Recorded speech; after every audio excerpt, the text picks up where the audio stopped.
Assalamu alaikum. Our today's topic is convection current in air. Gases also expand on heating, thus convection currents are easily set up due to the difference in the densities of air at various parts in the atmosphere.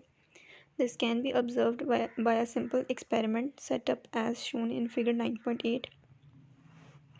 Use of convection currents. Convection currents set up by electric gas or coal heaters help to warm our homes and offices. Central heating system in buildings work on the same principle by convection. Convection current occur on a large scale in nature. The day-to-day temperature changes in the atmosphere result from the circulation of warm or cold air that travels across the region. Land and sea breezes are also the examples of convection currents. Land and sea breezes. Why does sea breeze blow during the day? Why does land breeze blow in the night? Land and sea breezes are the result of convection current. On a hot day, the temperature of the land increases more quickly than the sea. It is because the specific heat of land is much smaller as compared to water. The air above land gets hot and raised up. Cold air from the sea begins to move towards the land as illustrated in figure 9.9. It is called sea breeze. At night, the land cools faster than the sea, therefore, air above the sea is warmer, rises up, and the cold air from the land begins to move towards the sea as illustrated in figure 9.10. It is called land breeze.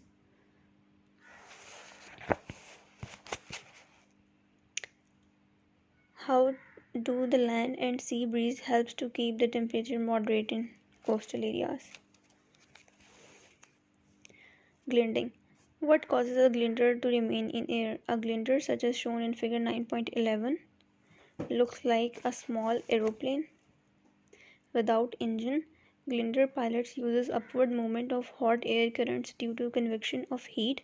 These rising currents of hot air are called thermals. Grinders ride over these thermals. The upward movement of air current in thermals help them to stay in air for a long period. How do thermals help birds to fly for hours without flapping their wings? The birds stretch out their wings and circle in these thermals. The upward movement of air helps birds to climb up with it. Eagles, hawks, and vultures are expert thermal climbers. After getting a free lift, birds are able to fly for hours without flapping their wings. They glide from one thermal to another and thus travel through large distances and hardly need to flap their wings. Radiation. Our sun is the major source of heat energy. But how does this heat energy reach the earth? It reaches us neither by conduction nor by convection, because the space between the earth and the sun atmosphere is empty. There is a third mode called radiation by which heat travels from one place to another. It is through radiation that heat reaches us from the sun. Radiation is the mode of transfer of heat from one place to another in the form of waves called electromagnetic waves. How does this heat reach us directly from a fireplace? Figure 9.14 shows a fireplace such as used for room heating. Heat doesn't reach us by conducting through air from a fireplace because air is a poor conductor of heat. Heat doesn't reach us by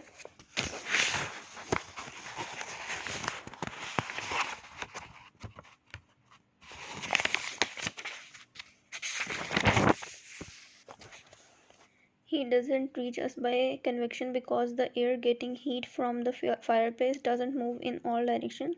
Hot air moves upward from the fireplace. Heat from the fireplace reaches us directly by a different process in the form of waves called radiation. A sheet of paper or a cardboard kept in the path of radiations stop these waves to reach us. Radiations are estimated by all bodies. The rate at which radiations are emitted depends upon various factors such as color and texture of the surface, surface temperature, surface area. Why does a cup of hot tea become cold after some time? Why does a glass of chilled water become hot after some time? All the objects laying inside a room, including the walls, roof, and floor of the room, are radiating heat. Thank you.